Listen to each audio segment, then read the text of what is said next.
If the world were like a Sleep Number mattress, everything would adapt for your comfort. Because as your life changes and your body changes, Sleep Number mattresses adapt and shift to give you personalized comfort night after night. And now it's the final days of our Everything's on Sale event. Save up to $1,200 on mattresses. Our Memorial Day event ends Monday. To experience a whole new world of comfort, visit a Sleep Number store or go to sleepnumber.com. Sleep Number, to a good life sleep. Shop the Sherwin-Williams Memorial Day sale and get 30% off paints and stains May 15th through the 28th. Whether you're refreshing your interior or exterior, we've got the colors to bring your vision to life. And with delivery, getting everything to your door is easier than ever. Shop online to have it delivered or visit your neighborhood Sherwin-Williams store. Click the banner to learn more. Retail sales only. Some exclusions apply. See store for details. Delivery available on qualifying orders. DJ and PK, it's 97.5, the KSL Sports Zone. PK, we always talk about the new rules in college football and NIL and the transfer portal and who benefits and who loses. Obviously, schools like Texas Tech benefiting, BYU benefiting. The SEC seems to be losing 2-8 in the playoffs over the last 3 years. They were winning at a much better clip until the last 3 years. Cincinnati's got to go in. Did they go in the losing camp, or did they lose because the rules change, or did they lose because they lost their coach? Because both things happen pretty close together here. And they had a coach who had it rolling, but he got hired away. Don't ask me. No, ask somebody who knows better. Scott Springer, Cincinnati Bearcats beat reporter for the Cincinnati Enquirer, joins us now for the spring football tour. Scott, good morning. Howdy, I'm in the Florida Keys on special assignment, but nice. Happy to talk football. Yeah, 100 days from today, I think, is kickoff. You win. Let's talk about the Florida Keys. Who cares about Bearcat football? I'm way more interested in the Florida Keys. Which key you're in? Where you are right now? We are Islamorada. Just left. I'm heading back to Fort Lauderdale. Fly out of there, but been down here about 5 days. Ooh. And went down past Marathon Key yesterday. I've been to Key West before, but didn't go on this trip. But that's kind of a long haul. Yeah, it is. I grew up in San Diego, and growing up near the beach was great. It was a 30-minute drive. But now that I've seen other water, it's like very disappointing water off San Diego. It's cold and murky, warm and clear. Yeah. Let's try that. No, this weather's been every day 85 and low of 80 with a sea breeze, and you can't beat it. So, and I love San Diego too. That's a little cooler than what this has been. But back home when I left, it was 60 and spitting rain and ugly, and so I'll take it. Yeah.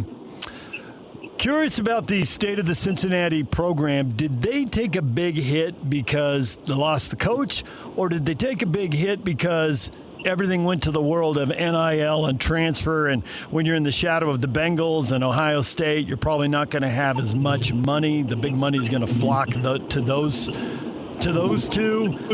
What has really hampered Cincinnati the last couple of years? Well, it's a lot better league than the league they were in, the American. And when they with Luke Fickell and that bunch, when they made it to the college football playoff, they were in the American. Well, you're playing, East Carolina and Tulsa, and not that those teams are bad at all. That you can get some really good players there, but it's not the same as day in, day out playing Big 12 football. And then your other point, you said, you're in Cincinnati is a pro town. Houston has that to an extent. So you have a lot of people competing for the entertainment dollar. And you mentioned Ohio State. That's a different animal there. They are the pro team in Columbus, other than the hockey team. But at Cincinnati, you got Reds and Bengals. You do have a soccer team and two universities. Xavier is close by and pretty good basketball team there. And so a lot of things going on. Like even with baseball, the baseball team is pretty decent. They're in the NCAA tournament, and they play in Starkville tomorrow. But in Cincinnati, you have the Reds, and so it's tough for the baseball team to grasp hold as good as they are. So different set of problems, but overall the programs have done okay. I think with football, it's just tough to get beyond 7 wins, and if you have a good player, let's be honest, someone's stealing him. Someone's gonna poach your players, and that's just the way it goes. And, that leads us right into Sorsby taking off, and we know about his issues with Texas Tech. But as far as what Cincinnati's got, they get the quarterback, J.C. French. Started, I think, 26 games for Georgia Southern, I should say. Is he going to be the guy, and how good is he? He's pretty decent. I think he'll be the guy because that's who they spent the money on, and that's usually the way those things work. But he had a good spring. He's the way it was described, I think he might be a little bit more accurate passer than Sorsby. Sorsby tended to take some gambles every now and then and try to hit a deep ball. Brendan was a great runner. This guy ran pretty well because Scott Satterfield's always going to run his quarterback. Not the same size. Sorsby's a big dude, like 6'3", 235, and French is maybe 6'1", couple hundred. But, Drew Brees was about that size. I think he had a decent career. There's a lot of quarterbacks that aren't necessarily big. So, nice kid, seems well-rounded. And then behind him is Samaj Jones, a guy that played some in the bowl game in Memphis. And he runs very, very well. Actually has a great arm. It's just he has to control it a little bit. But, as far as putting a pass somewhere quickly, he's very good at that. So, but yeah, you have a lot of different people on the offense. That you have some returning offensive linemen, which is the good news. Not as many as they did last year, but 3 starters back and 2 guys that played quite a bit.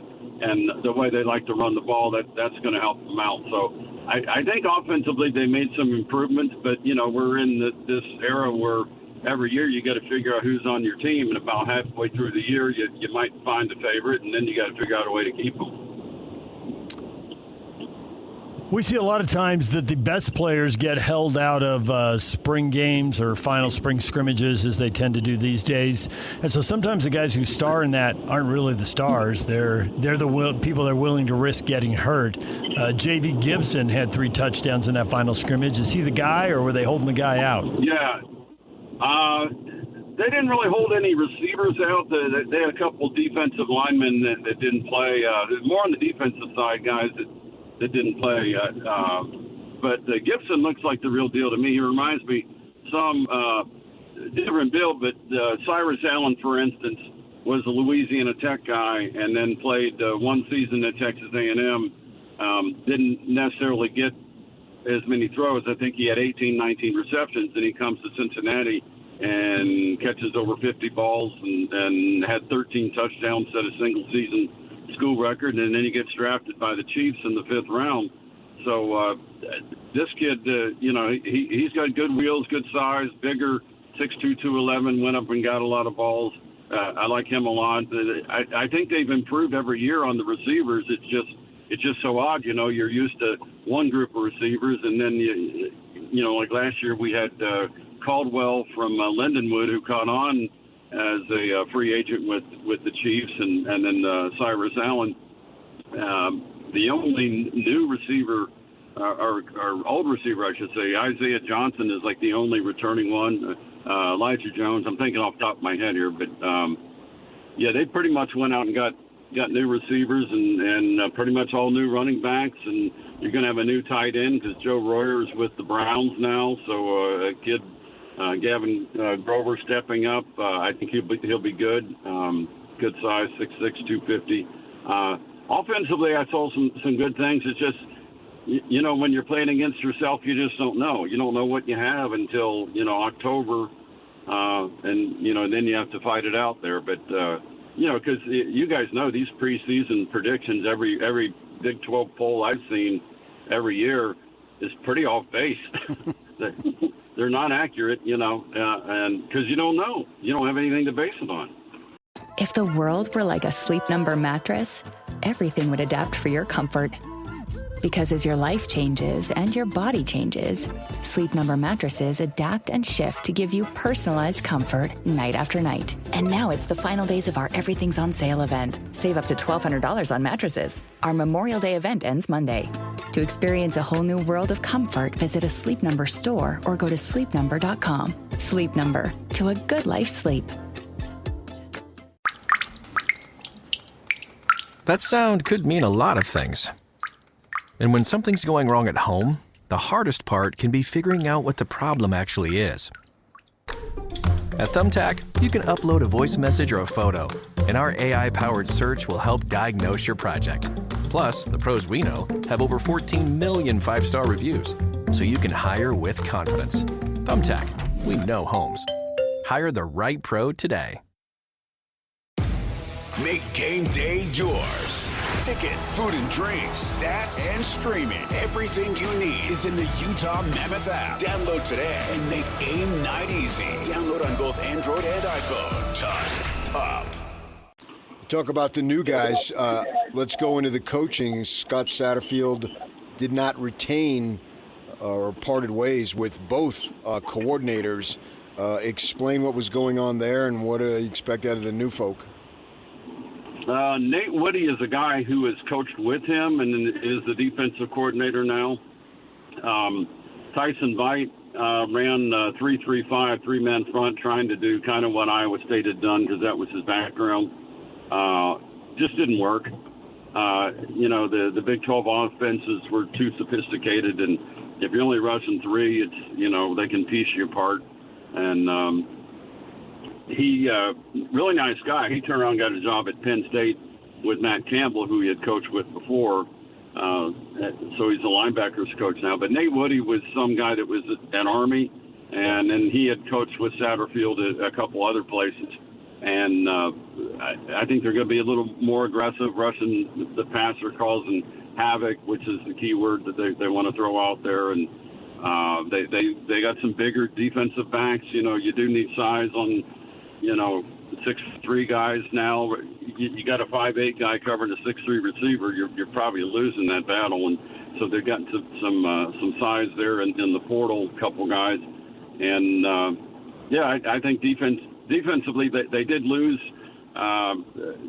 Jake Golday, because he was one of the guys that they picked out of nowhere out of Central Arkansas, and he came and was pretty good. And that's the one thing I can say about Cincinnati and the personnel staff is they have done a great job of finding guys, diamonds in the rough that nobody knew anything about, and they turned out to be good players. So they've had a lot of good luck in taking guys that maybe weren't necessarily the 4 or 5 stars, and those kids have had decent careers.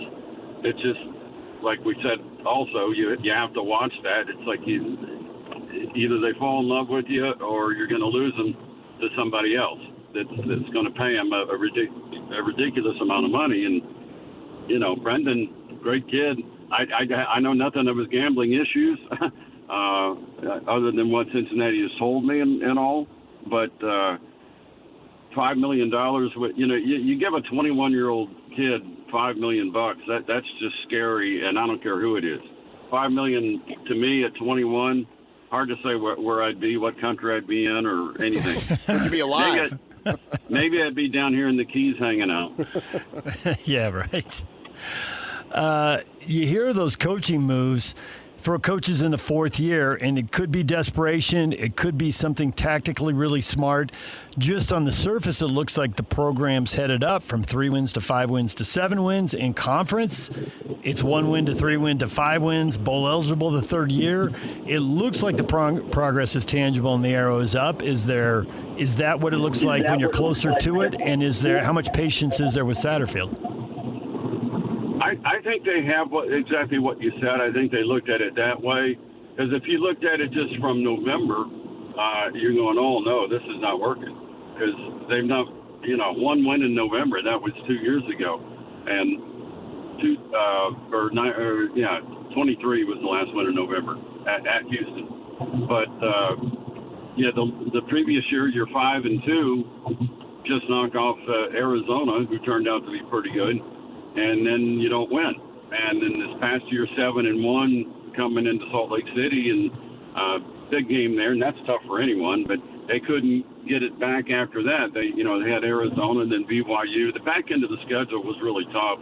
TCU in Fort Worth. None of those are picnics. It's just the way it worked out. You lost them all, and I'm sure that was a factor in what Brendan Sorsby did, other than the $5 million. But what I've told people too, and don't get me wrong, I'm Brendan. Really like him. I hope something good happens to him out of all this stuff. But I've told people, I said, hey, you know what? He's won just as many games in November as you and I did, and that's 0. Because he, good quarterback, no wins in November. Some of that has to fall on him, right? Yeah, I understand that. Yeah, makes sense. We'll see if the new guy makes a difference there. He's got a lot of experience, so I guess that they just go and it's the way of the world. You lose one, and you'll get another from somebody else. And Georgia Southern, I don't know what they did. They probably got somebody else from some other place, and then we lace them up and kick them off in the fall. Right. It's just dominoes, the food chain, and that's kind of the way it is. And you're lucky if you have the same guy back, you're doing all right. So they got two seasons out of Sorsby.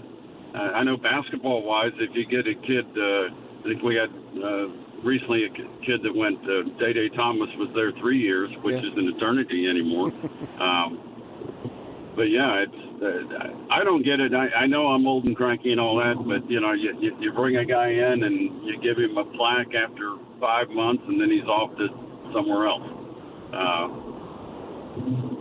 But the games, the people still watch. That's the bottom line. I know, yeah, people that's will watch so true. On TV.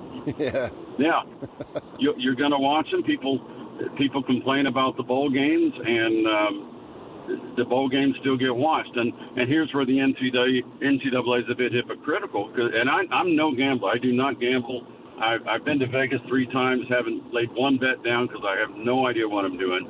And but why do people watch these bowl games? Because they get bet on. And that's why the ratings are huge. And then if you're going to take, gambling money and have a relationship with them, then I don't know. I'm not defending Brendan Sorsby because you can't bet on your own team, and that makes no sense. But I don't know. From what I know, with these gambling apps, I can tell you, kids have them. High school kids have them. Now, there's probably little things that says, are you 21? You hit yes or whatever. But they're a thing, and you can do a lot. And I don't do it myself, but they better be keeping an eye on all that stuff, because that's just not good.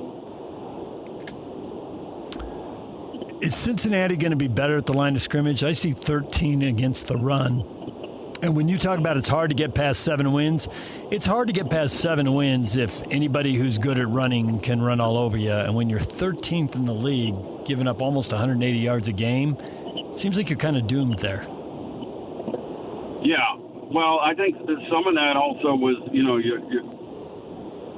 again, rushing with a 3-man front. There were times I'm sitting in the press box and I'm going, well, look at that gaping hole there. And sure enough, they hand the ball to a guy and he plows into the end zone. And it's like, well, this isn't rocket science there. Did anyone not see that, the Red Sea parted there? And so that's part of it. I think they're going to clean that up.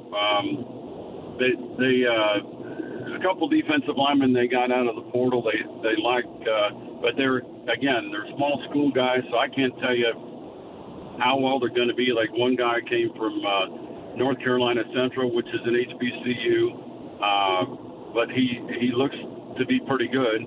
And there's another guy that actually started his career as a running back at Syracuse. Huff is his name, and he put some pounds on. He's on the defensive line now, but he still has the quick twitch and the ability to move pretty good. So he's somebody to watch on the D line also. And he was at a small school in Pennsylvania that they picked him out of. So right now, like I said, they have to find guys and turn them into something and hope that they stay. That's kind of the way it is. Every now and then you get a pretty good player the area, the Cincinnati football is pretty good, the high school football, because, Big Ten is always in there, SEC is always in there taking kids out. And, you can go to the north, you're in the Big Ten with the Buckeyes. To the south, you've got Kentucky gets a lot of kids, and they sell the SEC. And SEC and Big Ten, they've got more money. And then Louisville down the road, they do a decent job, and they're ACC. So very, very well, I don't want to rule out Indiana. I can get to Indiana in 30 minutes, at least the state line. I never in a million years thought Indiana would win a football title. I never. If I bet, I surely would have lost that. That's for sure. Well, it's good you didn't waste that money there. You can spend it on traveling to the Florida Keys. That is money well spent. That's what we do. We come down and look for iguanas and things like that. Saw some sea lions and critters and all that. Some parrots. And I just passed a guy that's on a motor scooter and wearing flip-flops. That's the way of life for some of these people. So, Yep. Well, Scott, enjoy the rest of your trip. Thanks for taking a few minutes out for us and talking a little Bearcat football. We appreciate it. All right, sure thing. Scott Springer, Cincinnati Bearcats beat reporter for the Cincinnati Enquirer. You really can't underestimate how nice it is for people to pick up the phone and come on the radio with us. Florida Keys, and you want to talk Cincinnati football? That was very nice of him. It sure was. Yeah. It's like, I'll talk to you next week. Like, get back to Cincinnati and make that call. Well, yeah, I got connections there with the Enquirer. The columnist, the news columnist, was my former editor at the Casa Grande Dispatch. No way. I kid you not. Wow. Look at you go. You pulled strings. You made that happen. Yak, you leaned on PK's Casa Grande connections. Well, yeah, sure. We'll go with that. I texted Scott and said, hey, can you come on tomorrow and talk Bearcat football? Sure. What time? And actually, I was at the Casa Grande Dispatch for 1 year, and he was the city editor. And I learned more in that 1 year that I may have learned in 10 years. Yeah. The guy was really good, and he was a really good mentor. Knew his stuff, yes, and just willing way, to share. Yeah, and the way the business works and what you need to do to make it. Yeah, absolutely. And I several years later, I actually emailed him to thank him. He was blown away. He had no idea it was coming. But I just remember, man, he taught me so much. Hey there, it's Wayfair here, where delivery and setup are as easy as a few taps on your phone. You're relaxing in an old hammock, scrolling Wayfair's app, when you spot it, a brand new patio set. Next thing you know, Wayfair delivers it right to your patio and sets it up. Oh, you need a new grill too? All right, Wayfair's got you covered. With Wayfair's Room of Choice delivery and fast expert setup on qualifying orders, life gets a little easier. Visit wayfair.com or the Wayfair app. Wayfair, every style, every home. Summer is all about freedom, fun, and growing up. And between the ages of 9 and 13, kids are starting to form their views about alcohol. With more independence, their still developing brains need more guidance and support than ever. That's why summer is the perfect time to stay connected and plan fun, safe family activities together. Research shows kids who spend quality time with their parents doing what they enjoy are less likely to drink underage. And when kids feel close to you, they're more likely to listen, especially when you set clear expectations.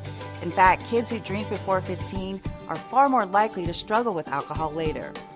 This summer, create a no-bummer summer with fun, alcohol-free activities for your kids.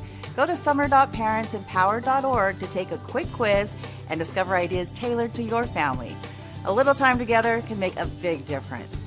For more information and to learn more about how to prevent underage drinking, visit parentsempowered.org.